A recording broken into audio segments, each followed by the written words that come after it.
नमस्कार, आप देख रहे हैं लर्न फिनांशी। तो हम स्टार्ट कर रहे हैं क्लास 7। हमने स्टार्ट कर दिया है। तो ये है क्लास 7 साइंस का चैप्टर नंबर 6 जो है फिज़िकल एंड केमिकल चेंजेस।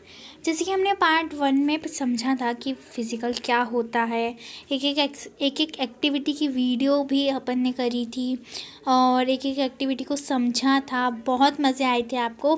बस ये 6.5 एक्टिविटी हम नहीं देख पाए, लेकिन हमने उसको समझा। हमने देखा फिज़िकल प्रॉपर्टीज़ क्या होती है, फिज़िकल चेंज क्या होता है, उसमें क्या होता है क्या नहीं होता है। हमने सारी चीज़ें देखी। अगर आपको फ़िज़िकल चेंज में आपको फ़िज़िकल चेंज में डाउट है तो आप मेरा वो पार्ट 1 देख लीजिएगा।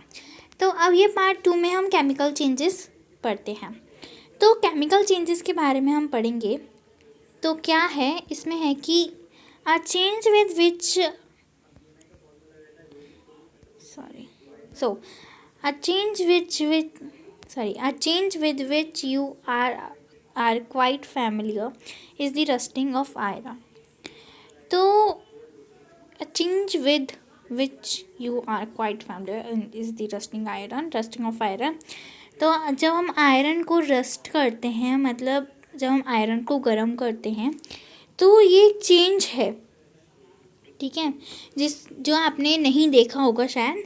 So if you leave a piece of iron in the open for some time, it acquires a film of brownish substance. So अगर आप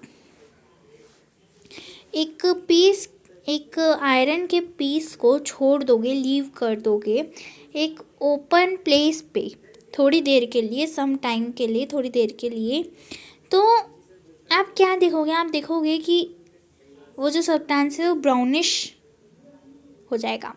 okay, this substance is called rust and process is called rusting. तो इस substance को हम कहते हैं rust और इस प्रोसेस को हम कहते हैं rusting. Iron gates of parks or farmlands iron benches kept in lawns and gardens.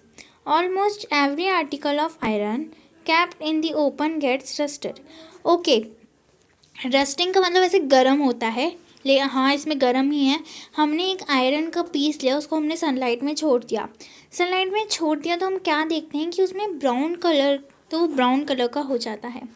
अब जैसे कि आपने पार्क्स में देखा होगा, फार्मलैंड्स में देखा होगा, आयरन बेंचेस पे आपने देखा होगा, गार्डन्स में जो लगी रहती है आर्टिकल ऑफ आयरन में देखा होगा,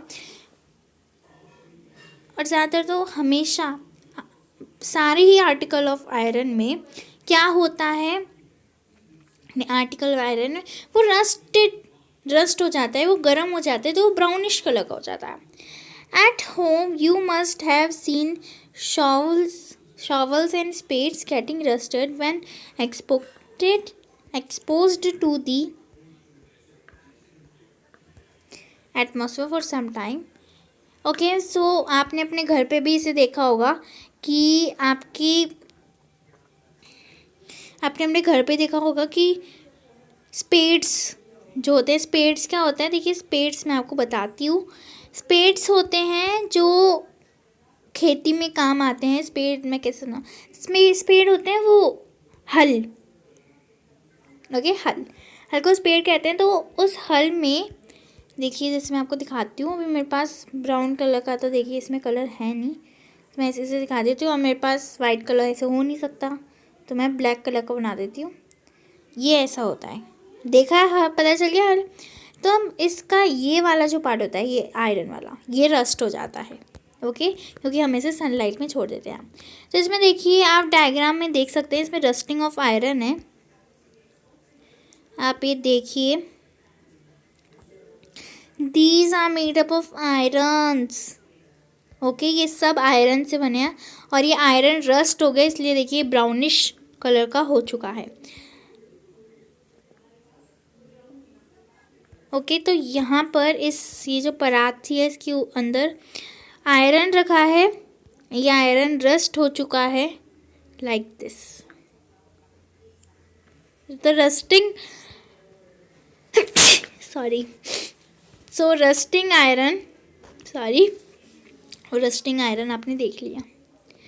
तो आपने किचन में भी देखा होगा कि वेट आयरन पैन, जो गीला आयरन पैन होता है, तवा, often get rusted if left in that state for some time। जो गीला आयरन पैन होता है, जो गीला तवा होता है, वो भी रस्ट हो जाता है कुछ देर बाद। रस्ट इज नॉट आयरन, सिर्फ आयरन में ही रस्टिंग नहीं होती। It is different from iron on which it get deposit. Let us consider few more change in new substance of form. Okay, तो आयरन जब रस्ट हुआ तब एक नया सब्सटेंस फॉर्म हुआ कि नहीं? आप ही बताइए, हुआ कि नहीं? तो हुआ। तो हम ऐसी और भी चीज़ें देखेंगे जिससे जो है जिससे नई नई चीज़ें बनेगी। तो अब हम देखेंगे एक्टिविटी 6.6। तो ये इस एक्टिविटी को आप अपने टीचर के साथ ही करना, क्वेश्चन बाद में पढ़ेंगे, ओके, लास्ट में। तो get a small piece of thin strip और रिबन ऑफ मैग्नीशियम। तो मैग्नीशियम का रिबन होता है, अलग टाइप का होता है, हमें इसका स्मॉल पीस लेना है, पतला ही ले लेना। Clean it tip with sand paper, हमें उसको सैंड पेपर से भी क्लीन करना है। Bring the tip near a candle flame, फिर हमें उसको जो है कैंडल फ्लेम के पास रखना है। It Burns with a brilliant white. अब है ना वाइट कलर का लाइट आएगी जो बर्न होगा, जैसे 6.3 में फिगर में दिखाया गया था। When it is completely burned, it leaves behind a powdery ash। जब ये पूरा कंप्लीट हो जाएगा बर्न होना, तब ये पाउडरी गिरेगा, तब पाउडर गिरेगा, ऐश गिरेगा, यानी कि राख गिरेगा उसका। Does the ash look like the magnesium river? क्या वो ऐश मैग्नीशियम रिबन की तरह ही लग रहा है? The change can be represented by the following equation। तो जो चेंज है हम आपको बताते हैं, देखिए ये रहा। सो इस चेंज में आप देखिए, हमने मैग्नीशियम रिबन लिया Mg प्लस ऑक्सीजन। तो हवा में ऑक्सीजन होते हैं, तो ऑक्सीजन भी उसमें मिक्स हो गया, तो वो हमें क्या गिव करता है? वो हमें मैग्नीशियम ऑक्साइड गिव करता है। ओके, तो ये थी इसकी इक्वेशन। क्वेश्चन पढ़ लेते हैं। क्वेश्चन है कि it is dangerous to look for long burning है। तो मैग्नीशियम रिबन को जो जलते हुए देखना डेंजरस है, टीचर एडवाइस करते हैं कि इसको मत देखना जब ये जले, मैग्नीशियम रिबन मत देखो। ओके, तो जैसे कि हम वीडियोस देखते हैं, तो अरे हाँ, ये भी तो है नीचे, तो नीचे इसको देखते हैं। Collect ash and mix it with a small amount of water. हम उस ऐश को फिर कलेक्ट करना है, फिर स्मॉल अमाउंट ऑफ वाटर इसको उसमें मिक्स कर देना है। Then stir the mixture aqueous solution well, फिर हमें उस मिक्सचर को रखी रहने देना। Test the mixture with blue and red litmus paper, दोनों को हमें रेड और ब्लू लिटमस पेपर से जो है टेस्ट करना है। Does the mixture turns red litmus blue, क्या मिक्सचर रेड लिटमस को ब्लू बना रहा है? या फिर क्या ये जो मिक्सचर है वो ब्लू लिटमस को रेड बनाना है? On the basis of this test how do you classify the aqueous solution, acidic और बेसिक? तो फिर उसके बाद आप कैसे उसको बताओगे कि वो एसिडिक ही बेसिक है? Now on dissolving ash in water it form new substance. जब हम ऐश को वाटर में डिजॉल्व करते हैं तो एक नया सब्सटेंस बनता है। ये चेंज है वो हम ऐसे लिख सकते हैं, इस इक्वेशन में लिख सकते हैं कि magnesium oxide plus water gives us magnesium hydroxide. Okay, तो ये था। तो हमने मैग्नीशियम हाइड्रोक्साइड चैप्टर 5 में पढ़ लिया था। जो मैग्नीशियम ऑक्साइड है वो नया सब्सटेंस फॉर्म करती है बर्निंग ऑफ मैग्नीशियम। जब मैग्नीशियम रिबन बर्न होती है तब एक नया सब्सटेंस फॉर्म होता है। Magnesium hydroxide is another new substance. तो इसमें कौन सा सब्सटेंस फॉर्म हुआ है? Magnesium hydroxide. तो substance form mixing magnesium oxide with water, तो ये सब्सटेंस फॉर्म है मैग्नीशियम ऑक्साइड को अगर हम मिक्स करेंगे वाटर के साथ, तो मैग्नीशियम हाइड्रोक्साइड जो है फॉर्म होगा। चलिए, जैसे कि हम पहले भी वीडियो देखते थे, अभी भी हम वीडियो देखेंगे।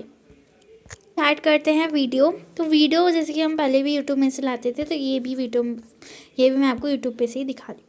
तो चलिए स्टार्ट करते हैं वीडियो। बहुत इंटरेस्टिंग वीडियो है। Start it.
इसको टोंग्स कहते हैं। ये जो कैंची जैसा दिख रहा है ना, इसको टोंग्स कहते हैं।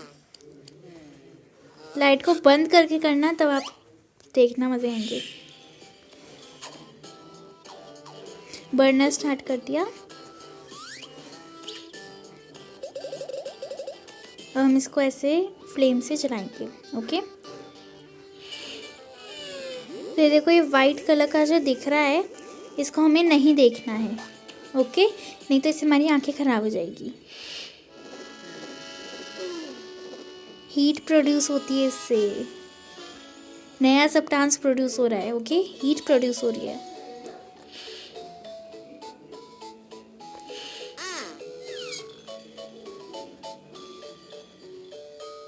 देखिए, लिखा है डोंट लुक।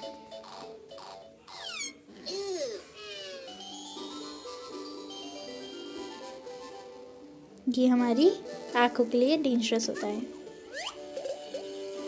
ये देखिए, ऑक्सीजन मिल गया है इसके साथ।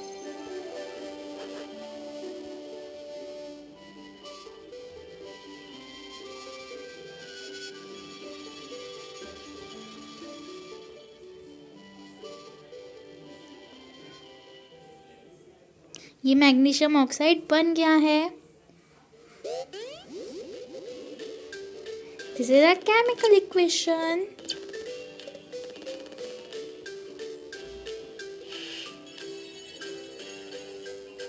सेफ्टी इंस्ट्रक्शन, कॉशन, हमें गॉगल्स पहनने चाहिए इस एक्सपेरिमेंट को करते टाइम, और चिल्ड्रन इस एक्सपेरिमेंट को ना करें, और उस ब्राइट वाइट लाइट को हम नहीं देख सकेंगे, और इस रिबन को टोंग्स के साथ अच्छे से पकड़ना है। ये थे सेफ्टी।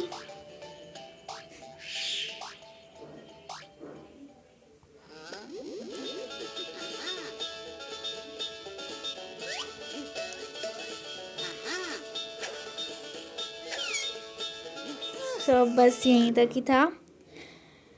ओके, सो ये तो ख़त्म हुआ, लेकिन ये आगे का नहीं पता है, तो चलिए आगे का भी देखते हैं।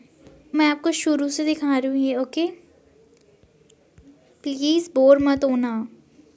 Of a chemical reaction, that is burning of magnesium. So here I have a strip of magnesium which is cut from the magnesium ribbon. So this is the magnesium ribbon, and this is Bunsen's burner and a watch glass in which I am going to collect the magnesium oxide, which is white in color. These are the pair of tongs. So when magnesium reacts with oxygen, it requires heat energy. And after initiating this reaction, you will see that the magnesium burns in presence of oxygen to form magnesium oxide, and magnesium burns in oxygen with a brilliant white flame. That is called a dazzling white flame. Very difficult to see that. So let's try the experiment, and here I am going to hold this magnesium ribbon. Actually, we don't require a very big piece of magnesium. It's very handy. You can even break it with your own hands. So I choose to put all other things aside.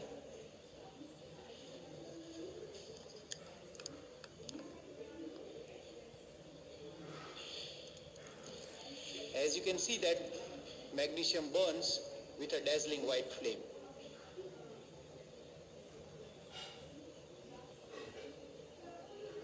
Now, as the reaction is completed, you can see that this white color thing is being produced. This white color is nothing but magnesium oxide.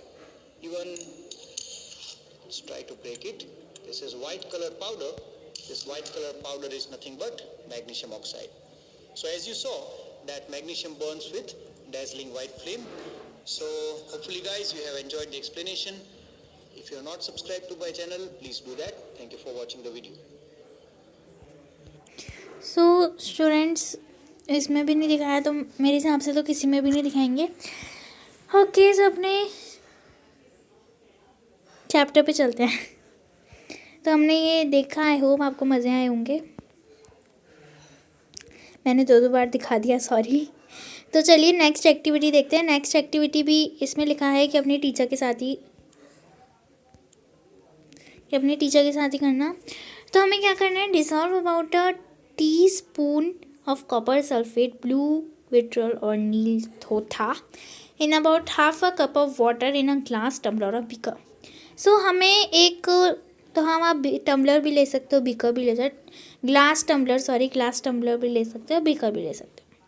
सो हमें उसमें जो है copper sulphate मिलाना है, teaspoon ही मिलाना, टीस्पूनफुल ही मिलाना. Half cup of water फिर हमें भर देना है. फिर उसके बाद हमें कुछ ड्रॉप्स डालनी है डिल्यूट सल्फ्रिक एसिड की उस सॉल्यूशन में. तो आप देखोगे कि कुछ ब्लू कलर का सॉल्यूशन बन जाएगा. ठीक है, अब उसको हमें एक स्मॉल सैंपल में सेव करके रखना है. ठीक है, और आप टेस्ट ट्यूब में कर सकते हो उसको सेव, या फिर एक छोटे से ग्लास बॉटल में भी कर सकते हो.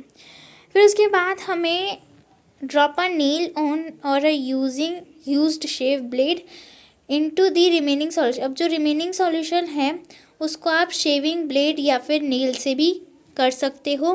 Wait for half an hour और सो. फिर उसके बाद हमें थोड़ी देर, मतलब आधे घंटे रुक जाना है. Observe the colour of the solution. जो सॉल्यूशन का जो कलर होगा उसको हमें ऑब्जर्व करना है.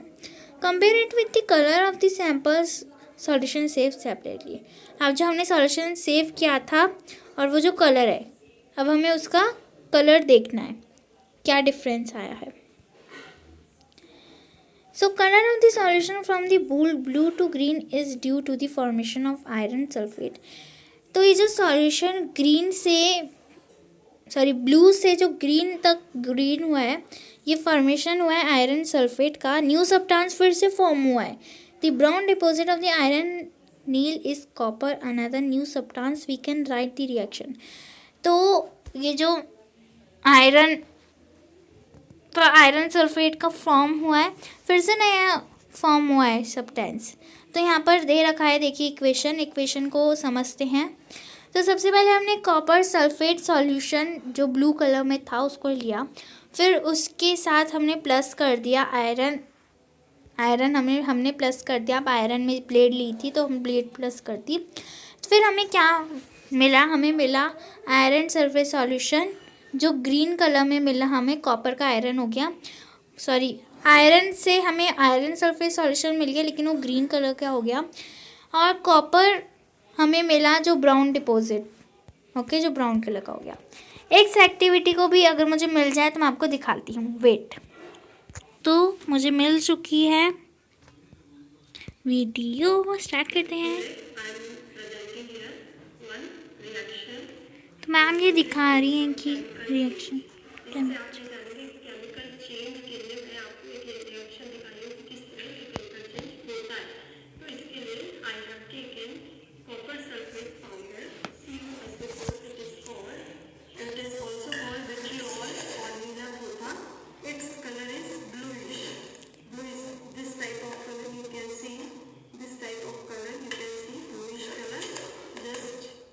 मैम दिखा रही हैं कि ब्लू कलर है ये.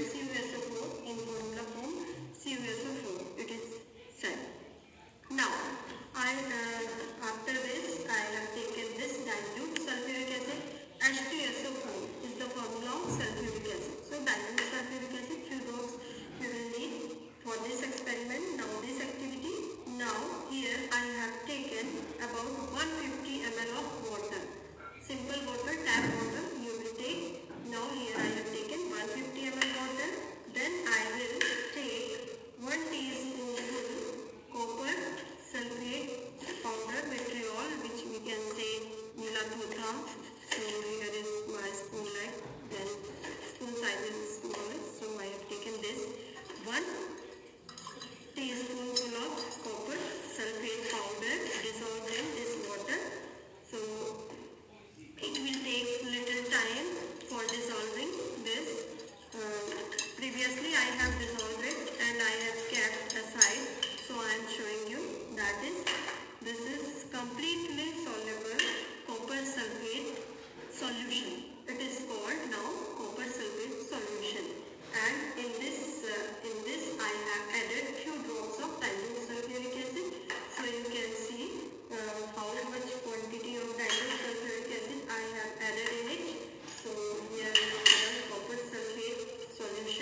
हाँ जी। I have added few drops of dilute sulfuric acid.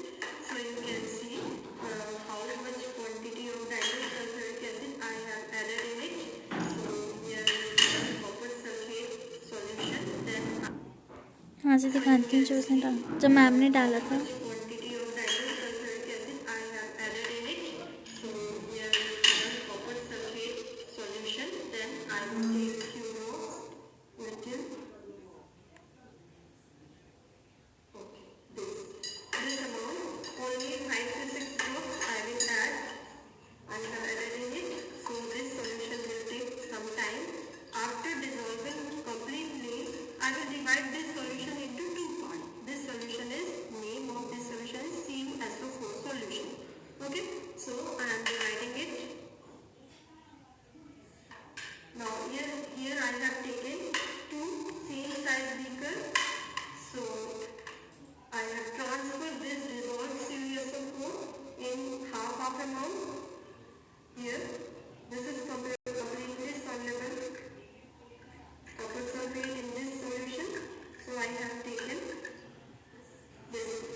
Okay, we have divided. Now this is our copper sulfate solution. Total. This one is also copper sulfate solution. But according to our activity, if we add one iron nail or iron blade in this solution, then what will happen? This iron nail I have taken screw because I have not iron nail, so it is made up of iron. Iron's formula is Fe.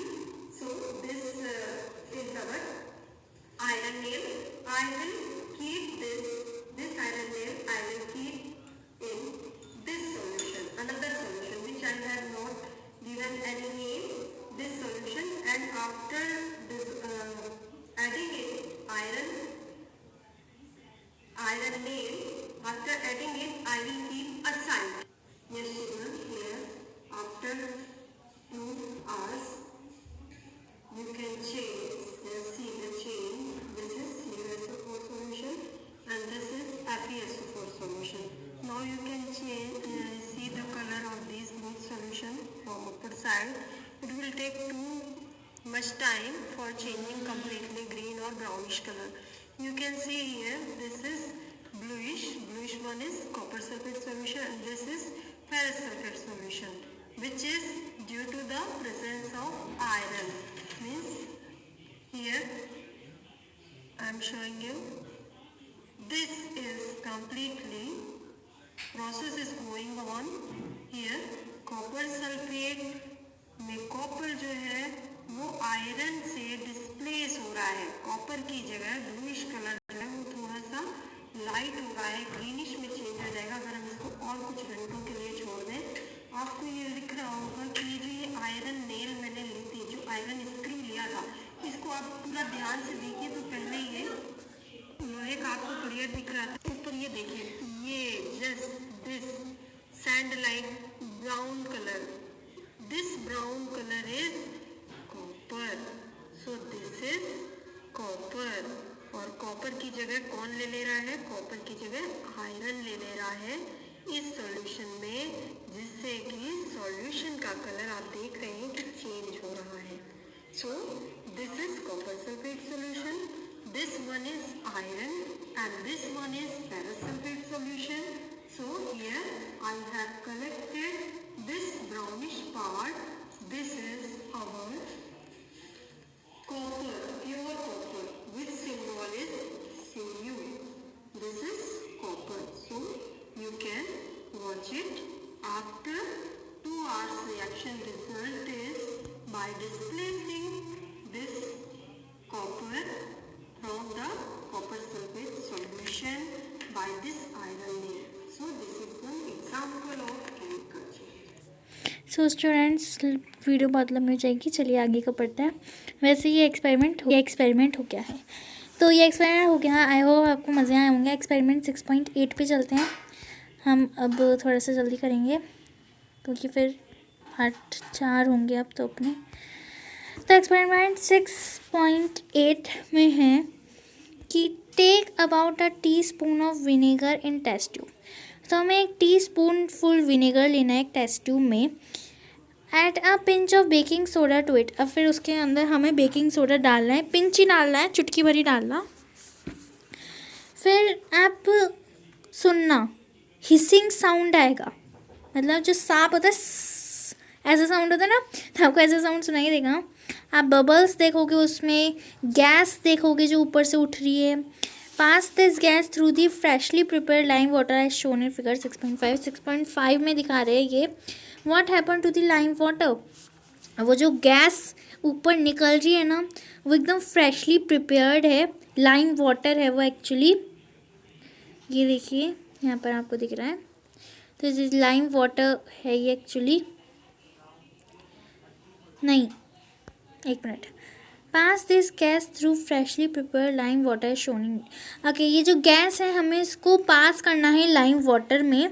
What happen to the lime water, फिर इसके बाद lime water का क्या हुआ। Do you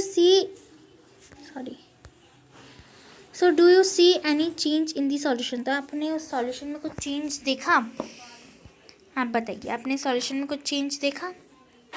take out the nail और the blade has it, oh sorry मैंने आगे का पढ़ लिया, सॉरी। सो हमने लाइम वाटर में डाला, तो हमने क्या उसमें, तो लाइम वाटर का क्या हुआ, तो change in the change in the test tube is as follow. तो टेस्ट ट्यूब में जो चेंज हुआ वो नीचे इक्वेशन के रूप में दिया है। तो विनेगर एसिटिक एसिड होता है उसमें, तो प्लस बेकिंग सोडा हमने डाला जिसमें सोडियम हाइड्रोजन कार्बोनेट होता है। तो हमें उससे क्या मिला, इन दोनों को मिक्स करने से हमें मिला कार्बन डाइऑक्साइड और प्लस अदर सब्सटेंसेस। तो रिएक्शन जो हुआ कार्बन डाइऑक्साइड और लाइम वाटर के बीच में, वो नीचे दिया है कि फिर उसके बाद वो जो गैस थी वो कार्बन डाइऑक्साइड थी, तो कार्बन डाइऑक्साइड को हमने लाइम वाटर में दे दिया, पास कर दिया। फिर कैल्शियम कार्बोनेट बना और वाटर बना।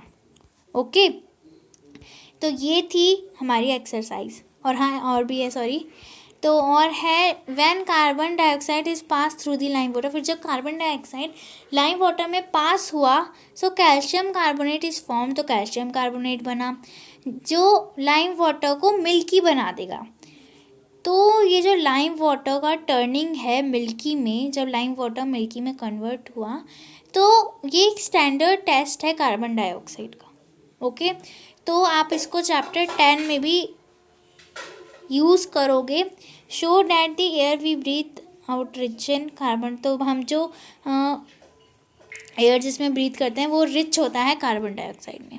ओके, तो हमने देखा एक्टिविटी 6.6 में, एक्टिविटी 6.8 में हमने देखा कि जो चेंज है वो एक से ज़्यादा सब्सटेंस बना रहा है। एक्टिविटी 6.6 में देखा कि जो ऐश है वो नया सब्सटेंस बना रहा है। Magnesium was burned in air. Okay, magnesium burn हुआ था, मतलब जला था एयर में, बर्न हुआ था एयर में। एक्टिविटी 6.7 में हमने देखा कॉपर सल्फेट का रिएक्शन, आयरन प्रोड्यूस हुआ, iron sulphate and copper produce हुआ। Both of these are new substance, दोनों ही न्यू सब्सटेंस फॉर्म हुए। फिर उसके बाद जो कॉपर है वो डिपॉजिट हुआ on the shaving blade of iron. Copper जब डिपॉजिट हुआ शेविंग ब्लेड ऑफ आयरन में। फिर हमने एक्टिविटी 6.8 में देखा कि विनेगर और बेकिंग सोडा जो साथ में मिले तो कार्बन डाइऑक्साइड प्रोड्यूस हुआ, जो टर्न हो गया लाइम वाटर मिल्की में। ठीक है, तो आपने देखा कि नए नए सब्सटेंसेस बन रहे हैं। ओके, नए सब्सटेंसेस बन रहे हैं, तो a change in which one or more new substances are formed is called chemical change. A chemical change is also called a chemical reaction. तो आप इसको अंडरलाइन कर लेना। तो इसका मतलब है कि ऐसा चेंज जो एक या एक से ज़्यादा सब्सटेंस बना रहा है उनको केमिकल चेंज कहते हैं और उसको केमिकल रिएक्शन भी कहते हैं। ओके, केमिकल चेंज जो है वो बहुत इम्पॉर्टेंट चीज़ है हमारी लाइफ के लिए। सारे नए सब्सटेंसेस जो है फॉर्म होते हैं, मतलब हाँ, सारे नए सब्सटेंसेस फॉर्म होते हैं इस चेंज में। तो इस केमिकल चेंज में, जैसे कि digestion of food in our body, जैसे कि हमारी बॉडी में जो डाइजेशन होता है फूड का, रिपनिंग होता है फूड का। Fermentation of grapes. ओके, ये सारे केमिकल चेंजेस में नए नए सब्सटेंसेस बन रहे हैं। So happen due to series of chemical change, ये सब केमिकल चेंज में ही होता है। A medicine is the end product of a chain of chemical change, कैसे केमिकल रिएक्शन।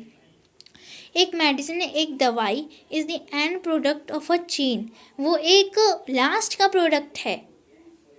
ऐसे चेन केमिकल रिएक्शन की चेन में वो एक लास्ट का प्रोडक्ट है, एक चेन है केमिकल रिएक्शन, तो वो लास्ट का प्रोडक्ट है medicine. Useful new material such as plastics and detergents, और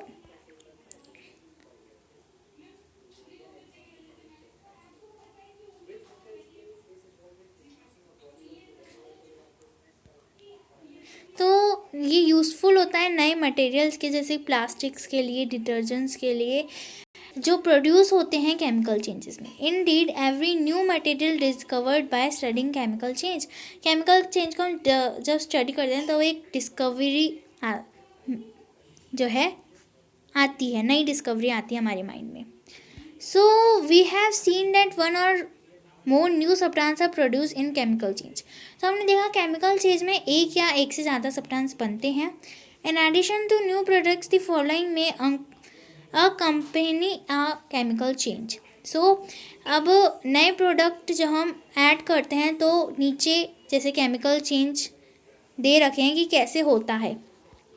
तो हीट, लाइट और any other radiation, ultraviolet for example में बी गिवन ऑफ और एब्जॉर्ब्ड। तो हीट, लाइट और दूसरे जो रेडिएशन होते हैं जैसे अल्ट्रावायलेट और बहुत सारे एग्जाम्पल, फॉर एग्जाम्पल ये सब एग्जाम्पल है, मे बी गिवन ऑफ और एब्जॉर्ब्ड। ये जो है निकल जाता है या फिर एब्जॉर्ब हो जाता है। साउंड में भी साउंड प्रोड्यूस होता है। अ चेंज इन स्मेल में टेक प्लेस और अ न्यू स्मेल में गिवन ऑफ। एक ये जो इस चेंज में ये जो रियल जो स्मेल होती है वो चेंज इन स्मेल में टेक प्लेस, स्मेल इसमें जो है एक प्लेस लेती है, नई स्मेल इस चेंज में निकलती है, बाहर निकलती है इस चेंज में नई स्मेल। अ कलर चेंज में भी टेक प्लेस, कलर भी चेंज होता है। अ गैस में भी फॉर्म्ड, गैस भी बनती है। ठीक है, तो इतनी सारी नई चीज़ें बन रही है इस एक्सपेरिमेंट में। So let us look at some example. तो चलिए कुछ एग्जाम्पल्स देखते हैं। You saw that burning of magnesium ribbon is chemical change. तो हमने देखा बर्निंग ऑफ मैग्नीशियम रिबन जो है वो एक केमिकल चेंज है। बर्निंग ऑफ कोल, जब हम कोयला जब उसको जलाते हैं, वुड को जलाते हैं, लीव्स को जलाते हैं, वो भी एक केमिकल चेंज है। In fact burning of any substance is a chemical change. हम किसी भी चीज़ को जलाएंगे तो वो केमिकल चेंज है। क्यों? क्योंकि वो एक नई चीज़ बनाता है, इसलिए। Burning is always accompanied by product of heat, वो एक हीट प्रोड्यूस करता है, तो ये तो केमिकल चेंज हुई गया। इसमें है explosion of a firework is a chemical change. Firework एक केमिकल चेंज है। You know that such an explosion product heat, light, sound and unpleased gas that pollute the atmosphere। जब हम किसी भी चीज़ को जलाते हैं तो हीट प्रोड्यूस होती है, लाइट प्रोड्यूस होती है, साउंड प्रोड्यूस होता है। अनप्लीजेंट यानी कि अनयूजफुल, डेंजरस गैसेस प्रोड्यूस होती है जो हमारे एटमॉस्फेयर को पॉल्यूट करती है। That is why you are advise not to play with fireworks. इसलिए जो है एडवाइस किया जाता है कि फायरवर्क के साथ ना खेले। फायरवर्क्स होता है पटाखे जलाना, ओके, तो आप उसके साथ ना खेले, ये सारी चीज़ें होती है। पॉल्यूट होता है अपना एटमॉस्फेयर, तो आप ना खेले। When food get spoiled it produce a foul smell, shall we call this change a chemical change. तो जब फूड स्पॉइल्ड हो जाता है, यानी कि वो हो जाता है, सड़ जाता है, तब एक गंदी स्मेल आती है, फाउल स्मेल आती है, वो भी एक केमिकल चेंज है। ओके, नेक्स्ट है you may have noticed that a slice of apple occurs a brown color if it is not consumed immediately। जैसे हमने एक बाइट खाया एप्पल का, तो खाया, तब फिर हम उसको छोड़ दिया खाते ही, तो हमने देखेंगे इसमें ब्राउन कलर हो जाता है, इसलिए हमें उसको खा लेना चाहिए पूरा। एक बाइट खाए तो पूरा ही खा लो, जिसमें ब्राउन कलर का हो जाता है, वो भी एक केमिकल चेंज है। If you have not seen this change in colour, cut a fresh slice of apple and keep it away for some time. अगर आप ऐसा नहीं करते तो आप एक फ्रेश स्लाइस लेना एप्पल का, उसको थोड़ी देर के लिए रख देना, आप देख लेंगे। Repeat this with the slice of potato और ब्रिंजल। आप इसको पोटैटो और ब्रिंजल के साथ भी कर सकते हैं। The change of color in these cases due to the formation of new substance। ये जो चेंज हो रहा है कलर में इसलिए हो रहा है क्योंकि नया सब्सटेंस बन रहा है। And not this changes chemical change. तो क्या ये केमिकल चेंज नहीं है? Chapter 5 you neutralise an acid with a base is neutralisation is a chemical change. तो न्यूट्रलाइजेशन जो होता है क्या वो केमिकल चेंज ही है? तो क्या वो भी केमिकल चेंज है? ओके, सो एक प्रोटेक्टिव शील्ड तो एक प्रोटेक्टिव शील्ड के बारे में है। You moist share ozone layer in our atmosphere. तो आपने ओजोन लेयर देखी होगी एटमॉस्फेयर में, वो बहुत जो है प्रोटेक्शन के लिए काम आती है।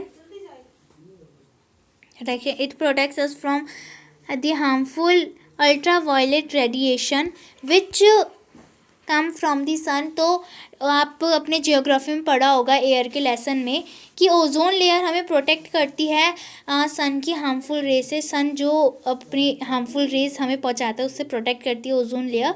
ओजोन लेयर जो है वो उस रेडिएशन को अब्जॉर्व कर देती है और उसको ऑक्सीजन में ब्रेक डाउन कर देती है, जो हमारे लिए बहुत यूज़फुल होता है। तो oxygen is different from ozone. तो ऑक्सीजन जो है डिफरेंट है ओजोन से। So can we call the breaking down of ozone chemical change. तो जो ओजोन जब ब्रेक डाउन हो जाता है फिर नया सब्सटेंस बनता है ऑक्सीजन, तो क्या वो भी केमिकल चेंज है? यस, क्योंकि न्यू सब्सटेंस बन रहा है जो है oxygen. If ultraviolet radiation were not absorb by ozone layer. जो अल्ट्रावायलेट रेडिएशन है क्या अगर वो ओजोन लेयर एब्जॉर्ब ना करे, it would reach the earth surface and cause harm to us the other life forms. तो फिर वो हमारे अर्थ की सरफेस, हमारी जो ज़मीन है उसको हार्मफुल होगा, हमारी ज़मीन बहुत गर्म हो जाएगी। Ozone acts as a natural shield against this radiation. तो ओजोन जो है वो एक नेचुरल शील्ड है, नेचुरल हमारे लिए शील्ड है हार्मफुल सनरेज से। तो भूजू और पहेली के फिर से कन्वर्सेशन स्टार्ट हुई। कितनी बातों नहीं है ये, लेकिन ये भी देखो कि पढ़ाई के बारे में बात करते हैं ये। ओके, तो इसकी चलिए कन्वर्सेशन देख लेते हैं क्या बता रहे हैं ये। तो ये कह रहे हैं, तो भूजू कह रहा है we learn in chapter 1 that plant produce their food by process called photosynthesis. तो भूजू कह रहे हैं कि हमने चैप्टर 1 में देखा कि प्लांट जो है वो प्रोड्यूस करते हैं फूड, जिस प्रोसेस को कहते हैं फोटोसिंथेसिस। क्या वो फोटोसिंथेसिस भी एक केमिकल चेंज है? तो पहेली कह रही है, पहली साइड थी even digestion is a chemical change, कि डाइजेशन भी एक केमिकल चेंज ही है। फोटोसिंथेसिस भी केमिकल चेंज है और डाइजेशन भी केमिकल चेंज है। तो हमारे डेली लाइफ में ज़्यादातर चीज़ें जो हैं केमिकल चेंजेस ही हैं। तो ये था केमिकल चेंजेस के बारे में। बहुत लंबी वीडियो हो चुकी है ये, लेकिन हमने इसमें बहुत मज़े से पढ़ लिया है केमिकल चेंज क्या होता है। नेक्स्ट पार्ट में हम पढ़ेंगे रस्टिंग ऑफ आयरन, क्रिस्टलाइजेशन। इसको हम पढ़ेंगे, हम उसी टाइम कीवर्ड और समरी भी पढ़ लेंगे। ओके, तो ये था हमारा अभी चैप्टर कंप्लीट नहीं हुआ है। तो ये था हमारा पार्ट नंबर 2 केमिकल चेंजेस के बारे में हमने इसमें पढ़ा। So stay connected with learn with Vedanshi. Thank you very much.